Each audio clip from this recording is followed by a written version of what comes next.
I can't expect, you can't expect, of course, have someone else make all the decisions for you for the rest of your life. And it's the hardest thing for a parent to see their child grow up.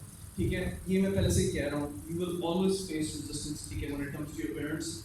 Rarely does it happen, at least in this culture, कि हमारे parents शायद हमें like resistance नहीं show करते. Let me give you one example. Um, I was in lungs for the first 3 months of the semester of their semester starting in the middle of 2013.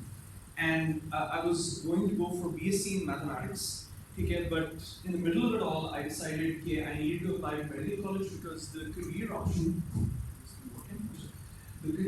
provided by BSc mathematics, my own aspiration. Like I love maths, I still do. All right, you can ask any one of my family members, I'm still adept at maths. But I realized that BSc mathematics was not going to yield any lucrative career. All right, despite my interest in it, I applied to medical college and I ended up getting in FMH. And because my personal knowledge was kind of continuous, like I liked biology, I liked all the science. I had the 4 sciences. I had maths, physics, chemistry, and biology.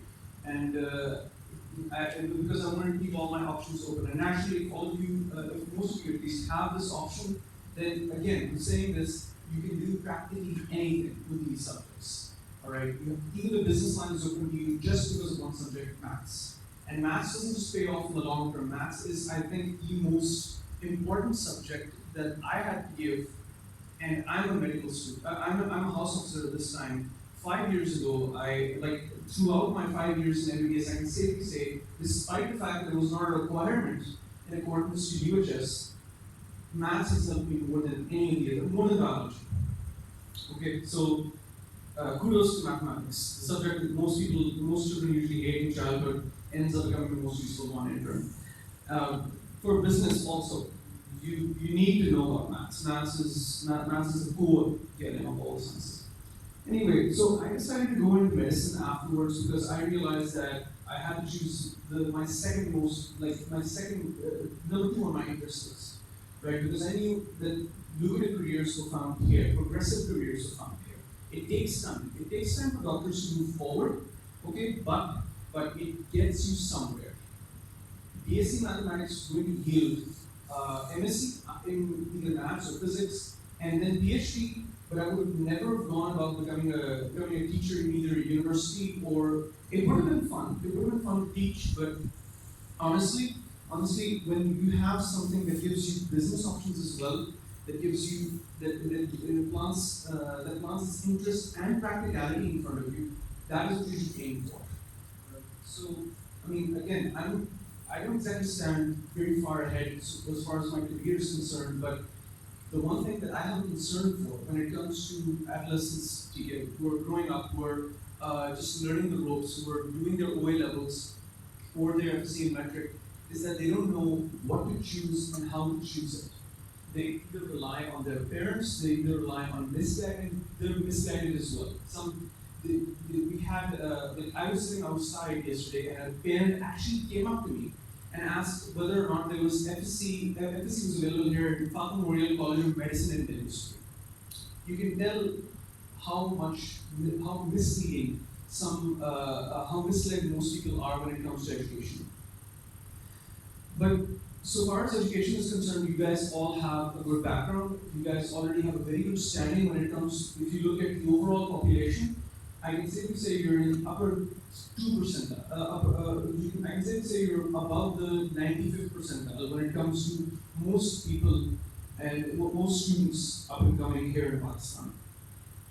What do you want to do afterwards? What do you want to do? What does your career entail? That is a question that all of you need to ask yourselves. All right. When it comes to medicine, I can safely tell you exactly what it entails.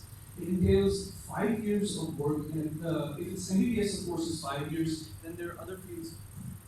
As well. All right, you have BDS, you have PPT, you have allied health sciences. You have options again. So, if any of you are aspiring to come into medicine, again, make sure you know what your job description is. It entails as far as MBBS is concerned, it entails 5 years of effort. 5 years of effort in your undergraduate college, which basically means that you have to, it's a lot of cramming, it's a lot of just basic learning and having to pass the exam. After that, you have a year of house job, all right? Basically, that's when you become a doctor, where I am right now.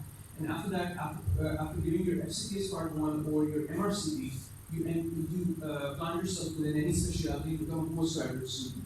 A few years post graduation, which is basically like 4 to 5 years, depending upon which field you pick. After that, you can become a senior registrar, and after that, a consultant.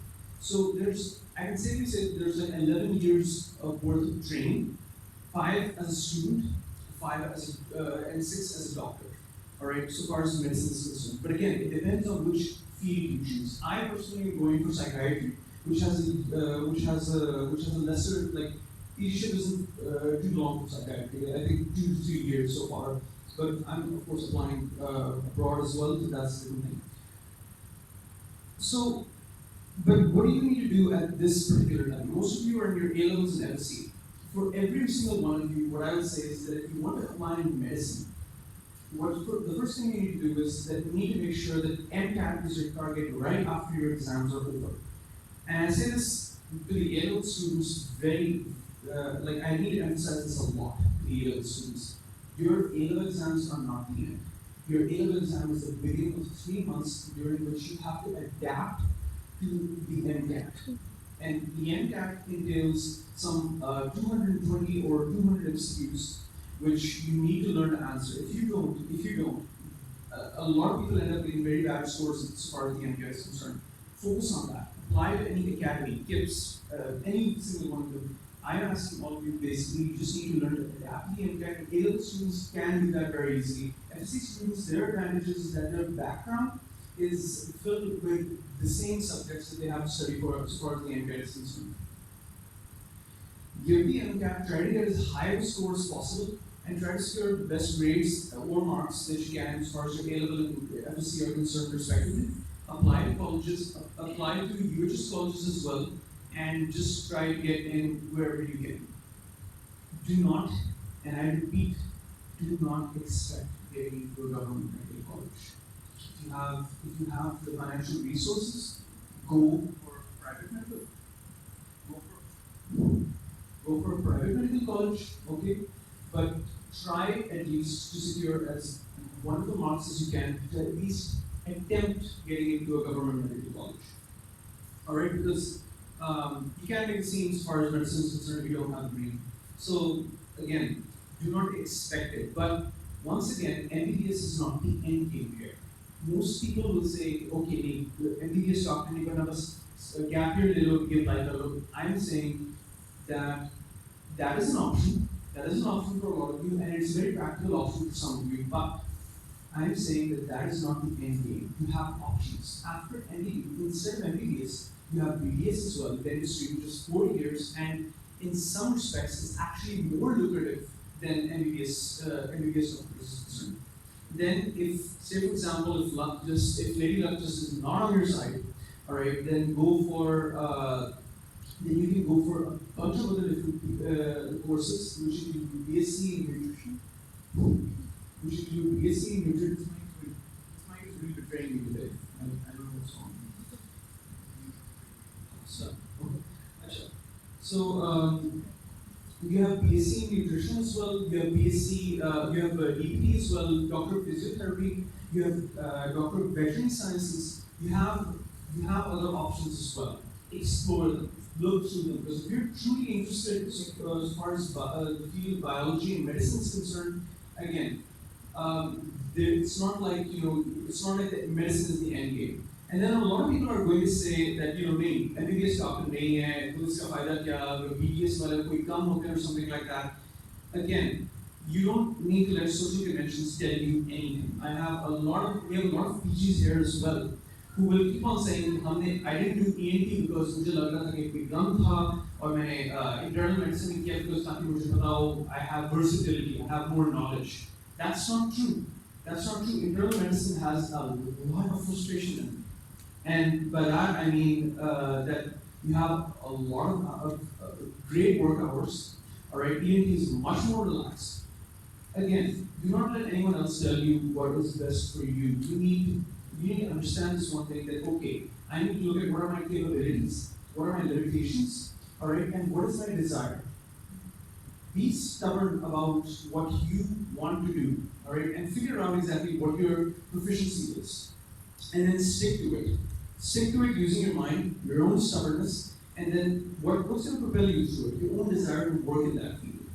Coming down from medicine, if any of you feel like medicine is just not where your heart belongs, because there's a risk-reward basis. Medicine is not where your heart belongs.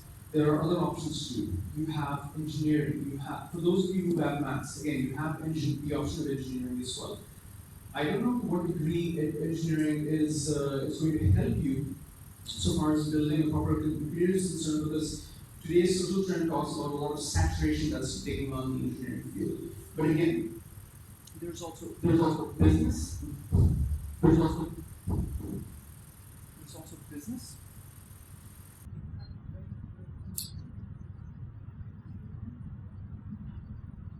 There's also business. Okay, you have business ventures as well. Again, when those of you who have mathematics, business is right there waiting for you.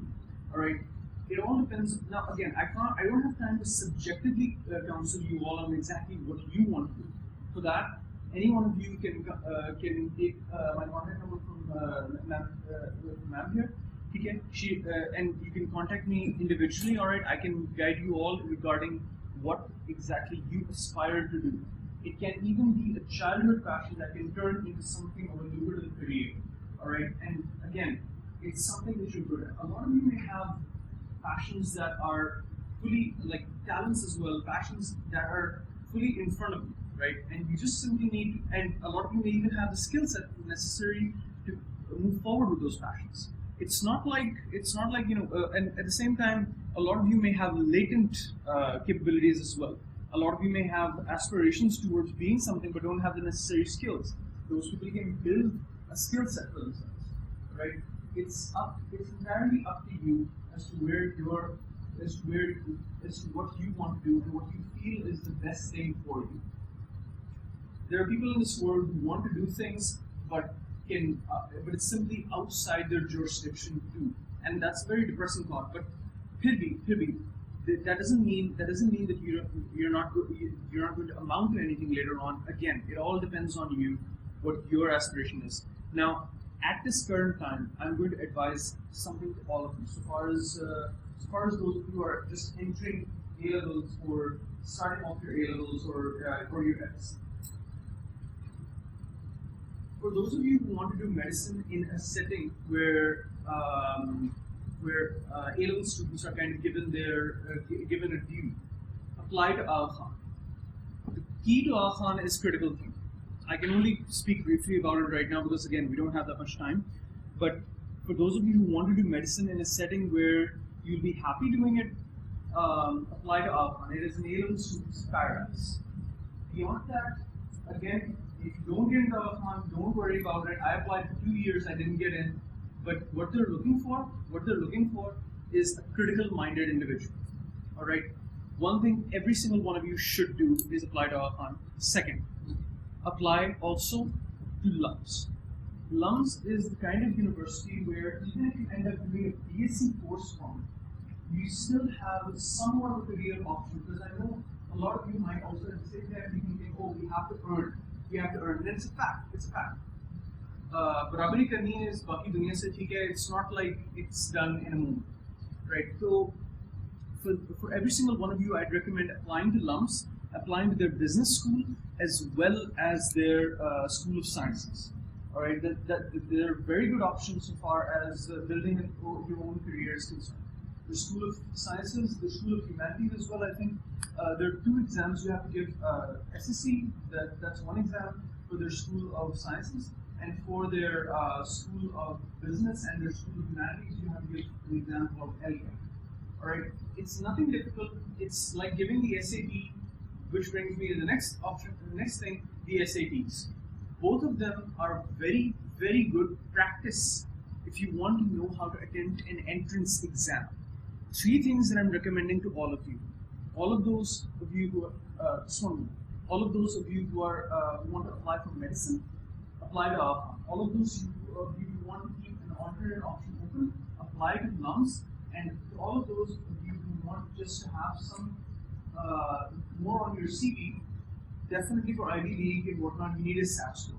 I would recommend applying to the SAT as well. The SAT 1 and the SAT 2, both of them. The SAT 2 is of course sciences. SAT 1 is more of a critical thinking test, a scholarly assessment test. That's what it stands for. So it's worth giving. It's worth giving it because it'll train you for entrance examinations that will come afterwards. Even the MCAT is a little bit like the SAT. आगे जाके होने ही MCQ tests he, not inside MBBS, after MBBS as well. होने ही ये MCQ tests. Because MCQs are the ultimate way to judge students' intelligence. Lumps के कैसे नहीं चाहिए? Lumps के लिए चाहिए वो exactly, हाँ?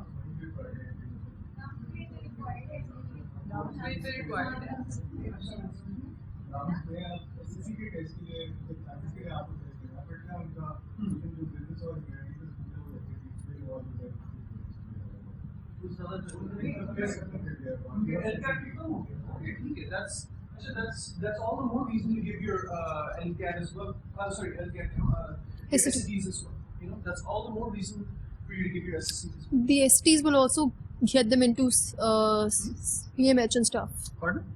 The SATs will also get them into CMH. SAT2, not these days. Not these days. Maybe they're not. I don't know exactly. They are. They're still applicable. Yeah, they're okay, still. There you go. There's another option for you. The SATs, SAT2, on that basis, you can actually apply to the CMH as well as some army colleges are also accepting students on, like Army Medical College, and they're also accepting certain students on the basis of your SAT2. Another thing to apply for, NUST as well. The NET, NUST entrance test. I gave the NUST entrance test back in the mid of 2013. I ended up with the engineering exam. I ended up with 11th position as far as BSc Maths students were concerned. Otherwise, 154th in Pakistan as far as the engineering exam is concerned. So again, it's anyone can do it. NET is a very manageable paper. Give more and more entrance tests. This will get you ready for